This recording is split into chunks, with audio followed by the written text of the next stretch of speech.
Ulit yung sakit.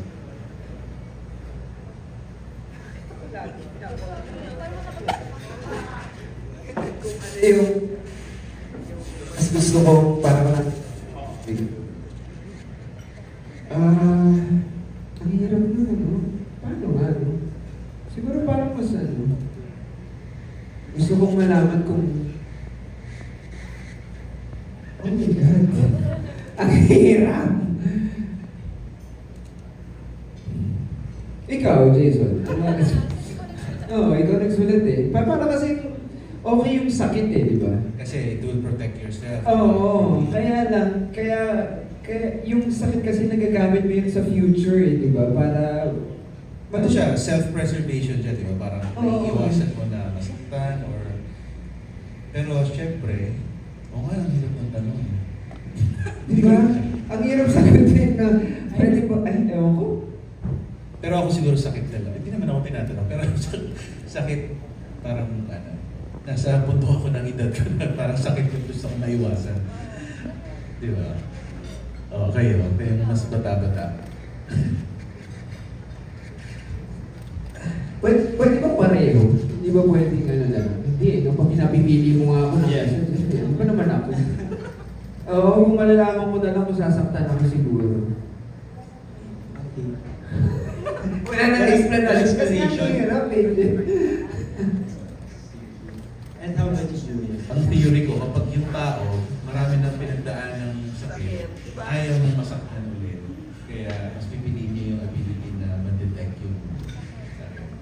Pero kung hindi ka nasaktan, Magagamit mo yung sakit na yun in the future para di ba? Pero, para mas maging maayos ng tao, para mas pero actually, matatakil yan sa film.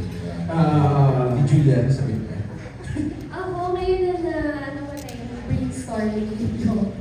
Baka doon ako kasi excited ako kapag nagkaroon ako ng feeling na this person is going to be good for me. Kasi given na, to me parang given na there's good and there's bad. And because now, sometimes the world can be so cruel that it feels so parang siyang breath of fresh air kapag naka-cross paths ka with something or someone good. So, I think when moments like that happen, you value it even more because it's a bit rare these days. So, kung ako mas ma-excite ako pag nakaramdam ako ng magiging okay ka para sa akin. Dito ka lang.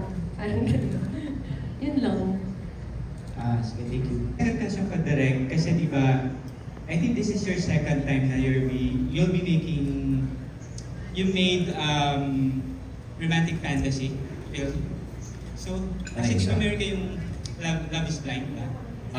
Well, So how was it? Parang, ano yung experience doing romantic fantasy compared to other films that, other genre of films that you're doing? Ano yung pagkakaiba nila? Well, kasi sa filmography ko, ang dami ko na nagawang romance films din. Parang ako personally as creator, parang gusto ko lang makagawa ng may twist or may something different than the usual. So, even before nito, meron akong romance sci-fi yung with Jasmine Curtis and Jerome Ponce, yung A Glimpse of Forever. So, ayan, parang this is just my way of trying something new para naman hindi pa ulit-ulit yung ginagawa. And yung sa Japan ba parang, kasi parang yung story is somewhat parang same ng manga eh. So is this the story was inspired on a manga story or anime story? That's why you picked Japan then as well. Hindi naman siya directly inspired sa ganun, pero I grew up with those. And Japan has a special place in my heart. So, back when we were doing Between Navies kami ni Julia, parang inaral ko talaga yung iba't ibang Japanese philosophies, and I try to apply them sa mga films ko, especially when they're set in Japan. So, the same goes with dito sa Hold Me Close. Okay, thank you then. Thank you. Julia at kay Carla, since nag-shoot kayo sa Japan, meron ba kayong hindi makakalimutang experience habang nandun kayo? Pwedeng nakakatawa, nakakatakot, nakakagulat, or whatever. Julia, you first. Naman direct, hindi naman fun yun. Kinabahan kami, baka walang mag-direct sa amin. Sabi niya na-ER daw siya. Ang saya ng shooting namin ito. tuloy mamili ng isang...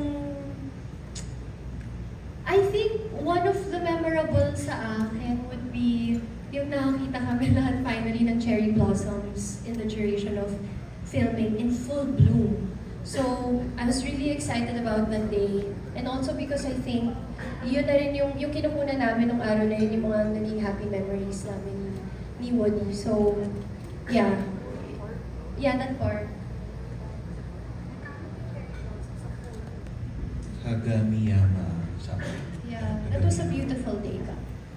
Ganda nga nun, yung day na papunta kami dun sa Akigaya.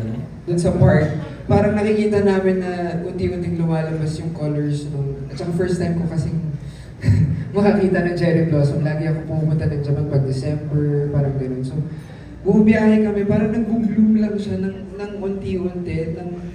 Tapos ang peaceful kasi sa Saga. Hindi siya katulad ng Tokyo na ang daming naglalakad, ang daming high-rise na building. Yun, mga maliliit na bahay. Sobrang peaceful, sobrang parang in touch ka with nature. Kaya, ganda-ganda kami nun sa cherry blossom. Sino na gusto nating hawakan? Hirap yung mga hawakan na yan.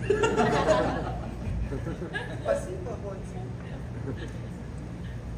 Well, ako siguro, whoever, sino man ng,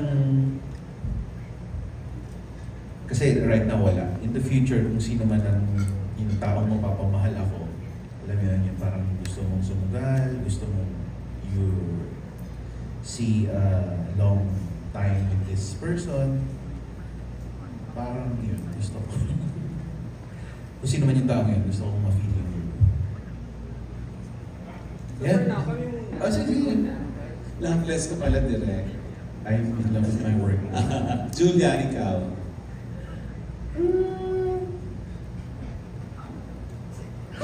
Di ba ang hirap?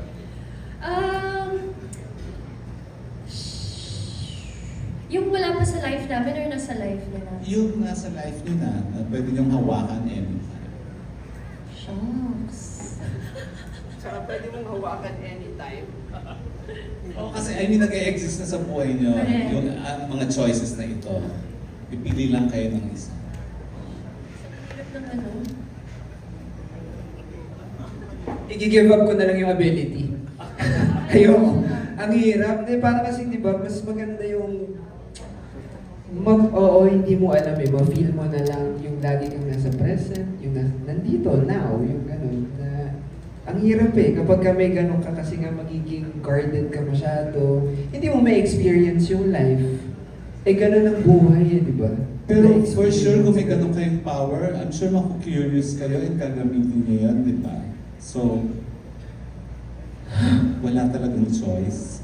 I'm sure meron. Alam niyo po, itong mga ganitong conversation is exactly the reason kung bakit na-motivate ako na isulat yung ganito. Kasi ang daming katanungan na mahirap sagutin. Ikaw pa Baka sumasagot. sa ano na lang, I feel like the people now na nasa life namin, baka sa future na lang gamitin, yung mga pagpapasok pa lang sila, itatry mo na. Huwag na yung ngayon, kasi I feel like yung mga nasa paligid namin, that stood the test of time. Kumbaga parang napatunayan ng loyalty and parang good naman para sa amin. Kasi parang masaya naman tayo, no? Oh. Pag ano, pipirma ka ng kontrata, yun, hawakan. Oo, hawakan ko na ako. Parang, just bring me more blessing. Mga ganun siguro in friendships and in work, siguro in the future. Kung may ganun lang ability. But for now, wala naman siguro. Ikaw, Oo nga, if you had that superpower, Jean, would there be anyone in your... Ako nagtanong. Would there be anyone in your life na gusto mong hawakan? I want to experience all the pains and all the laughters. Wow, In tama life. naman. Yes. Oh, tama Because that's naman. Yes, anyways, thank you and congratulations. Thank you. Thank you so much.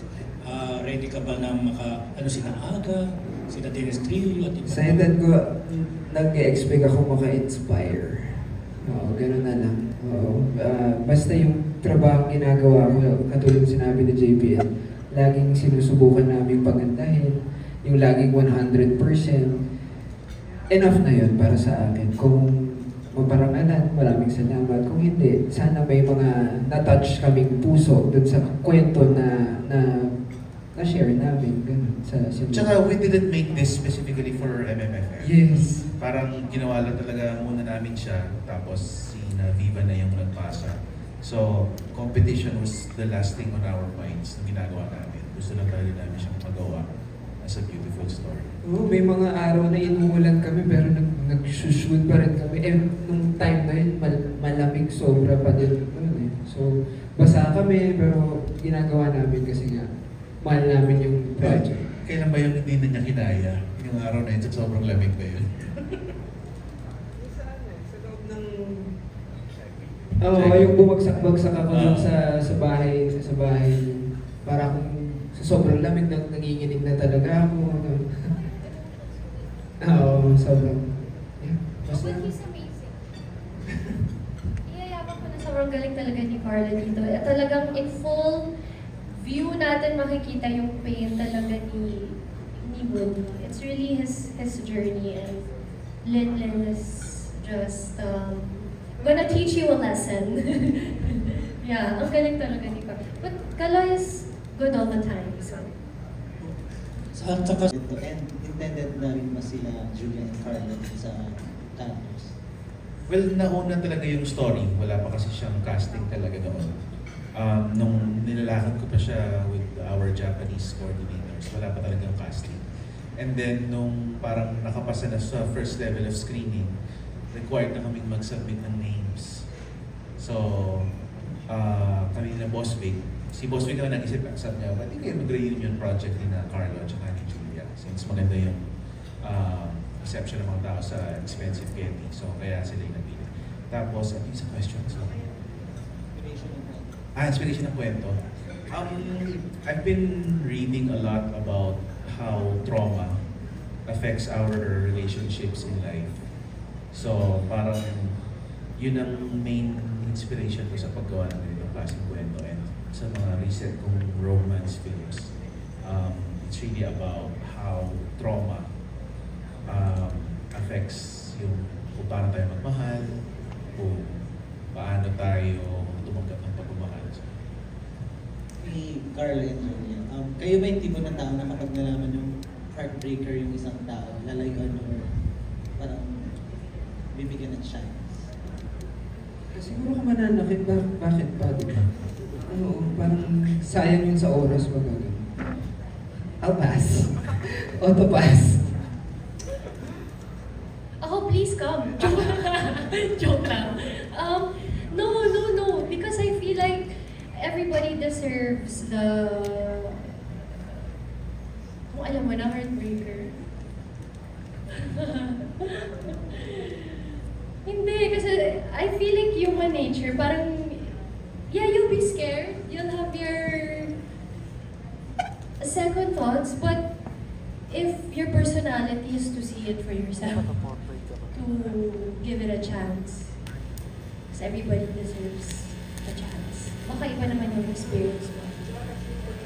Yung heartbreak naman, hindi lang naman nagagaling sa significant other. Di ba? Minsan sa friend, minsan sa sister, minsan so... Thank you.